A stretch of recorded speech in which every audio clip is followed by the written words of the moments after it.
I really believe that if many of us come together as a united voice to talk about this issue and to be able to meet with our representatives in Congress and share what we know and our experiences, that they are better informed to make decisions around this funding and how it serves people that we work with, live with every day. When we think about energy security and what we need to do for families with children and seniors who are on fixed incomes, LIHEAP makes all of the difference. It can mean the difference between tragedy and something that is just so important as life saving. So that's really the difference in the importance of LIHEAP. And I think the average American voter doesn't know how much of a reach there is in the customers that we see coming through our doors every day asking for LIHEAP. It is the elderly retiree, who's struggling. It is the single mom who's working a couple of jobs in order to, keep the heat on for her children. But it's also a lot of working poor families who come through our doors. And I don't think people really realize how much of a wide swipe there is of the population of working poor families that come in for LIHEAP. In the South, it's a little bit different from the Northeast, especially. First of all, the South is at a disadvantage in the formula that's used for allocating LIHEAP funds because we are warmer than the rest of the country. So it's not an issue that is at the forefront as much as it is in the cold weather states. But it's a misunderstanding that one can survive in the South without heat in the wintertime. And I'm always reminded of a story of someone who visited Atlanta for the first time some years ago from Denver and wanted to know why he wasn't seeing any palm trees. And so it's a misunderstanding that the South is all like South Florida. And you very much need the heat in the wintertime. And we've had some actually very hard winters recently. But I'm hoping to make an impact with some members on the Hill about the importance of LIHEAP and how we see it, even though we don't specifically benefit from the dollars ourselves as an organization, but we see the people who do benefit from it or could benefit from it. But we need to be able to be honest in dialogues around what we need, what's working, what's not working, and how we can actually move more folks to being energy self-sufficient.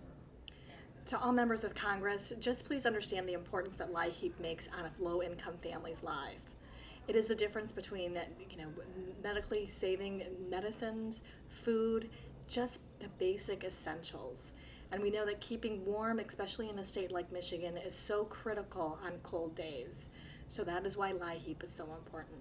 That they need to prioritize the human needs that we know are in their districts, that they need to provide help to the less fortunate, and that their actions can be the difference between the collapse of a family, economic collapse of a family, or not. We've got children at stake. We've got vulnerable senior citizens that use our services that need LIHEAP. We have veteran households, many of the veterans, both young, the ones that are returning from our wars now, and the older ones that are now disabled. Almost 25% of the households we serve have a veteran in the household. And of course, senior citizens are becoming more and more prevalent in LIHEAP households that are struggling to keep the heating and the cooling going. We have a lot of new congressmen, a lot of new senators, and so it's now their turn to understand LIHEAP is not an entitlement. It's their turn to realistically look at this program and fund it appropriately. We're not asking, we're asking for $4.7 million. If they can make that happen, that would mean thousands of homes would get help in Texas that aren't today. Thousands of homes in Connecticut, New York would get help today, Ohio. So it's a country issue. And so I hope to make more and more friends and have more and more champions, but I also understand the funding issue. It's difficult, but again, I think when you look at all the Lifeline programs, this is truly one of those. Well, at the current time, LIHEAP funding is right at about 3.3 billion, which is barely enough to really field a national effort.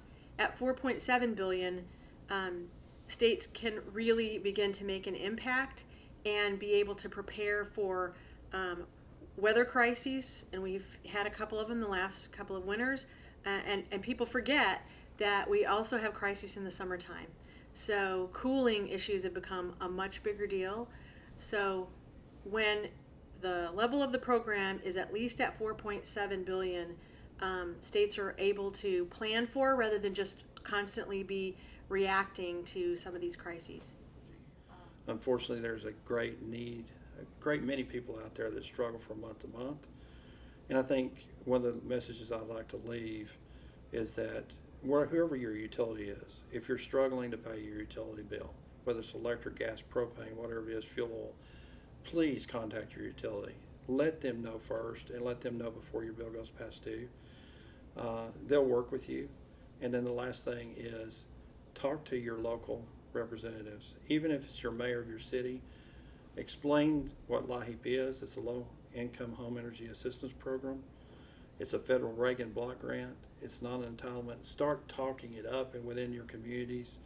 Work with your community actions who distribute it. Get to know those folks. Say thank you to those passionate people that may qualify for assistance as well at their salary level, but they're out there every day doing what they love best, and that's helping those in need.